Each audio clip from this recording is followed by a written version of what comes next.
প্রতিভা অনেকেরই থাকে, কিন্তু সব প্রতিভা কিংবদন্তি হয় না। এই কথাটার জীবন্ত প্রমাণ হলেন সাকিব আল হাসান, একজন ক্রিকেটার যিনি নিজের পরিশ্রম, আত্মবিশ্বাস আর লড়াকু মানসিকতা দিয়ে বিশ্ব ক্রিকেটে বাংলাদেশের নাম উজ্জ্বল করেছেন।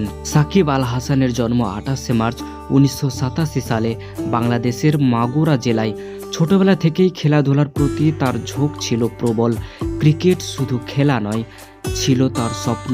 সীমিত সুযোগ আর সাধারণ পরিবেশে বেড়ে উঠেও তিনি কখনো নিজের লক্ষ্য থেকে সরে যাননি। খুব অল্প বয়সে সাকিব বাংলাদেশের জাতীয় দলে সুযোগ পান। শুরুটা সহজ ছিল না।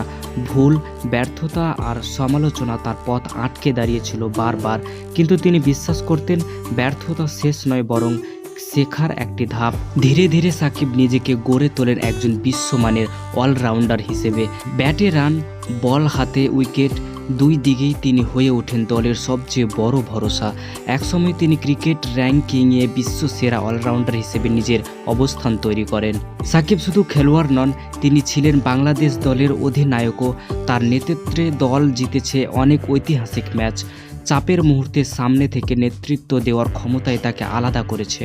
মাঠের বাইরেও সাকিব মানুষের পাশে দাঁড়িয়েছেন। শিক্ষা, স্বাস্থ্য আর সামাজিক উদ্যোগে তিনি সাহায্য করেছেন অসংখ্য মানুষকে। বিতর্ক এসেছে, ভুলেও হয়েছে, কিন্তু প্রতিবারই তিনি ফিরে এসেছেন আরও শক্ত হয়ে। সাকিব আল হাসানের জীবন আমাদের শেখায়, আপনি কোথা থেকে এসেছেন সেটা বড় কথা নয়, বড় কথা আপনি কোথায় যেতে চান। লড়াই করলে, নিজেকে বিশ্বাস করলে অসম্ভবও সম্ভব হয়। আপনার পরবর্তী পদক্ষেপ কী তা আমাদের কমেন্টে জানাবেন। ভিডিওটি যদি ভালো লেগে থাকে তাহলে অবশ্যই লাইক করবেন এবং চ্যানেলটি সাবস্ক্রাইব করে আমাদের পাশে থাকুন। ধন্যবাদ সবাইকে।